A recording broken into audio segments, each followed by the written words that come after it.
이런 심각한 취미 활동도 이혼 사유가 됩니까?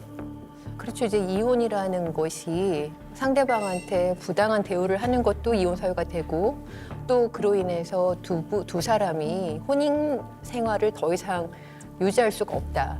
그렇게 된다면 그래서 이제 파탄이 된다면 가능성이 없지 않다 이렇게 네. 봅니다. 맞습니다. 그 실제로 뭐 딱 탁구라는 취미가 있었던 건 아니었어도 유사하게 낚시에 좀 지나치게 빠져가지고 뭐 가정 생활을 맞죠. 관리하지 않고 이혼 사유가 돼가지고 이혼을 진행했던 경우가 있었습니다.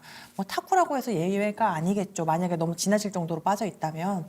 마침 이름에 또 탁자가 들어가가지고 탁자가 들어갔는데 탁구 선수랑 결혼을 하고 탁구에 미쳐서 하는. 미쳐 사는 중독된. 아주 운명 같아요 탁구가. 예.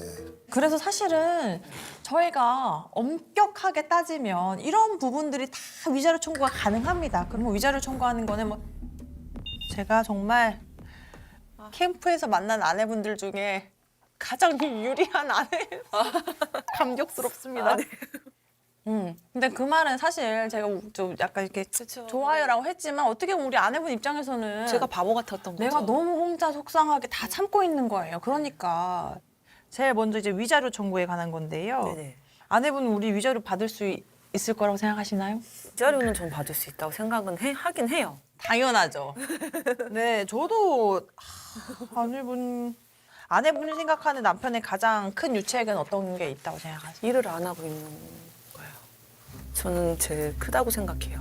맞아요. 결혼식 올리기 전에도 3, 4개월을 쉬었거든요. 그러니까 그 축의금을 다 빚으로 나갈 정도로였으니까. 결혼한다고 뭘 청첩장을 돌려야 되잖아요. 네.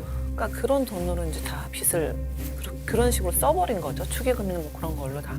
왜냐면 벌어야지 그 빚을 갚을 수 있는데 네. 벌지를 않으니까 그 축의금 받은 걸로 빚을 갚고 저는 임신한 상태에서도 계속 일을 다니면서 그거를 하고 있었으니까. 네. 근데 또 자기 힘들다는 이유로 안 해버리고. 네. 그러니까 저는 그게 너무 화가 나더라고요.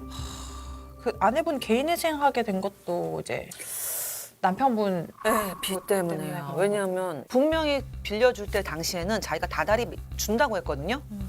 힘드니까 어느 순간 안 주더라고요. 그러니까 제가 제 월급을 벌어서 제 돈으로 그거를 몇 개월을 갚았어요. 근데 답이 안 나오더라고요. 저도 생활을 해야 되는 상황이니까.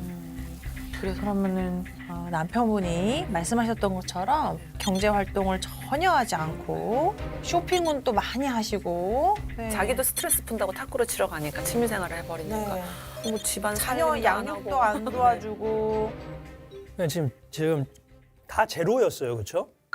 그 좀 경제 활동도 제로, 육아도 제로, 그렇죠? 네. 그다음에 집안일도 제로였네, 제로. 네. 지금 아내가 이혼 마음 먹으면 지금이라도 바로 이혼이에요. 우리의 운명은 우리는 아니지.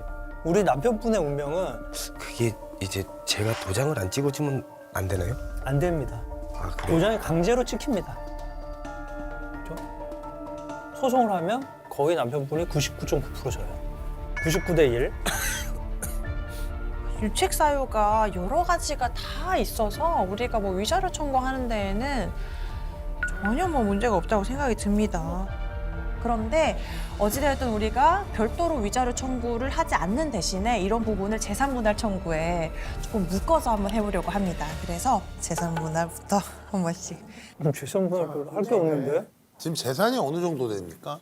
총 재산이 1억 1천 가량인데요. 1억이 대출입니다. 그런데 남편분 앞으로 개인 대출이 또 6천이 있습니다. 네. 그래서 뭐 그걸 빼면 인데 연하할 때부터 뭐 빚을 내 가지고 남편분 채무도 상환해줬고요. 결혼 생활하면서 남편분 경제 활동 하지 않는데 그걸 다 전대만 해가지고 그쵸 다 하셨고요. 자, 저희가 일단 4천만 원 빌려준 게 결혼 전인가요? 결혼 후인가요? 두 개 다예요. 근데 한 번은 갚았고 결혼 후에 또 빌려준 거죠. 그래서 저희가 드릴 거는 4천 플러스 알파. 저희는 사실 5천 정도가 맞다고 생각하는데 8천 받아야 되겠네요. 8천, 8천 정도가 되겠네요. 어떻습니까? 제가 아까도 말씀드렸다시피 위자료 별도로 청구할 수 있음에도 불구하고 그런 거 청구하지 않고 한 번에 정리하자는 그건 의미입니다. 고맙습니다. 그건, 그러니까 네. 8천. 위자료 안 하고 4천 빚 다 해서 다 해서 8천. 8천. 네. 그 정도는 진짜 그동안 나를 위해서 고생한 사람에 대한 예의라고 생각하는 거가 맞다라고 저는 생각하는데. 저도 같은 생각이에요. 네, 그 정도는 그래요. 그러면 돼. 충분히 가능한 금액이죠. 네. 그러면은 두 번째는 저희 우리 아이의 친권 양육권을 네, 당연히 엄마가 가져야 된다는 입장입니다. 양육권은 우리 남편분 입장 어떠세요? 솔직히 저도 네, 양육권 왜냐면 원하긴 하지만. 양쪽에서 처가댁도 그렇고 저희 집도 그렇고 첫 손주다 보니까 그래도 솔직히 좀 포기하고 싶지는 않아요. 솔직히 한편으로 생각하면 어떻게 양심이 있는 건가? 양육권 왜 가져간다 그러죠? 이건 양심 너무 없는 거죠. 만약에 이게 진짜로 그렇게 된다 그러면은 저희 아버지도 가만히 안 있을 거예요. 아니 근데 근데 그 아니 저기 뭐 현탁 씨, 뭐 그 마음은 알겠는데 지금 이렇게 또 강하게 주장하기에는 그 영상을 본 게 있었어. 좀 염치가 없긴 하지만 염치가 없지만 아니 근데 그렇게 애한테 관심이 없으면서 뭘 데리고 가서 어떡하려고 그래요? 그래도 미우나 고우나 그거 자식인데 누가 키워요? 예? 누가 키워? 일단 뭐 어떻게든 안 되겠습니까? 어떻게? 어머니 일단 어머니도 계시고 아니 어머니가 그러면 어머니가 봐주실 수 있어요? 네. 아 현탁 씨가 포항으로 내려가서 그쵸. 거기서 이제 아이를 어머니한테 맡기고 포항 탁구 클럽으로 이적을 해서 포타. 거기서 저 과메기랑 이런 것도 돌리면서 이렇게 거기는 돌릴 필요가 없죠. 거기 과메기 돌릴 필요가 없고 그거는 지나다니면 그냥 시장만 나가도 과메기 다 파니까 빼빼로 그러면 꽃다 팔아. 뭐 그런 거는 이제 더 이상 얘기하고 싶지 않습니다. 이제 빼빼로 막 이렇게 하니까 막 노이로지 걸릴 것 같아요. 지금 미칠 것 같아요. 근데 아이에 대한 관심이 솔직히 너무 없으셔서 인정합니다. 네.